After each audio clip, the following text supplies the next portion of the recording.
When the king of Egypt was told that the people had fled, the mind of Pharaoh and his servants was changed toward the people, and they said, "What is this we have done, that we have let Israel go from serving us?" So he made ready his chariot and took his army with him, and took 600 chosen chariots and all the other chariots of Egypt with officers over all of them. And the Lord hardened the heart of Pharaoh king of Egypt, and he pursued the people of Israel while the people of Israel were going out defiantly. The Egyptians pursued them, all Pharaoh's horses and chariots and his horsemen and his army, and overtook them encamped at the sea, by Pi-hahiroth, in front of Baal-zephon.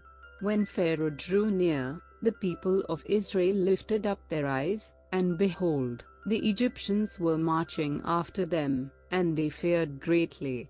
And the people of Israel cried out to the Lord. They said to Moses, "Is it because there are no graves in Egypt that you have taken us away to die in the wilderness? What have you done to us in bringing us out of Egypt? Is not this what we said to you in Egypt, 'Leave us alone that we may serve the Egyptians'? For it would have been better for us to serve the Egyptians than to die in the wilderness." And Moses said to the people, "Fear not, stand firm, and see the salvation of the Lord, which he will work for you today. For the Egyptians whom you see today, you shall never see again. The Lord will fight for you, and you have only to be silent." The Lord said to Moses, "Why do you cry to me? Tell the people of Israel to go forward. Lift up your staff, and stretch out your hand over the sea and divide it, that the people of Israel may go through the sea on dry ground. And I will harden the hearts of the Egyptians so that they shall go in after them, and I will get glory over Pharaoh and all his host, his chariots, and his horsemen. And the Egyptians shall know that I am the Lord, when I have gotten glory over Pharaoh, his chariots, and his horsemen."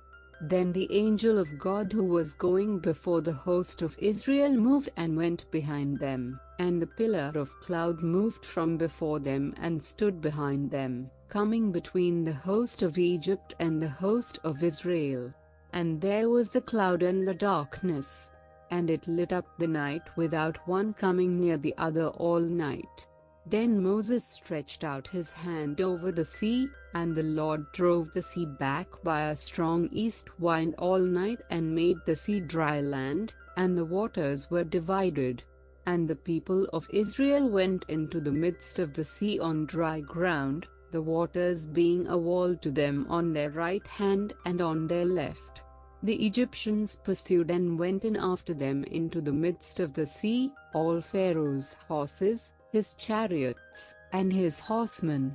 And in the morning watch the Lord in the pillar of fire and of cloud looked down on the Egyptian forces and threw the Egyptian forces into a panic, clogging their chariot wheels so that they drove heavily.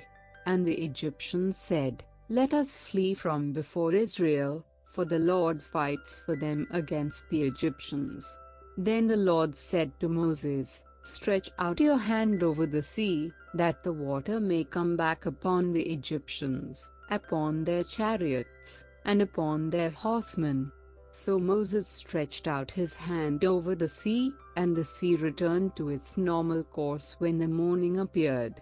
And as the Egyptians fled into it, the Lord threw the Egyptians into the midst of the sea. The waters returned and covered the chariots and the horsemen of all the host of Pharaoh that had followed them into the sea. Not one of them remained. But the people of Israel walked on dry ground through the sea, the waters being a wall to them on their right hand and on their left. Thus the Lord saved Israel that day from the hand of the Egyptians, and Israel saw the Egyptians dead on the seashore. Israel saw the great power that the Lord used against the Egyptians, so the people feared the Lord, and they believed in the Lord and in his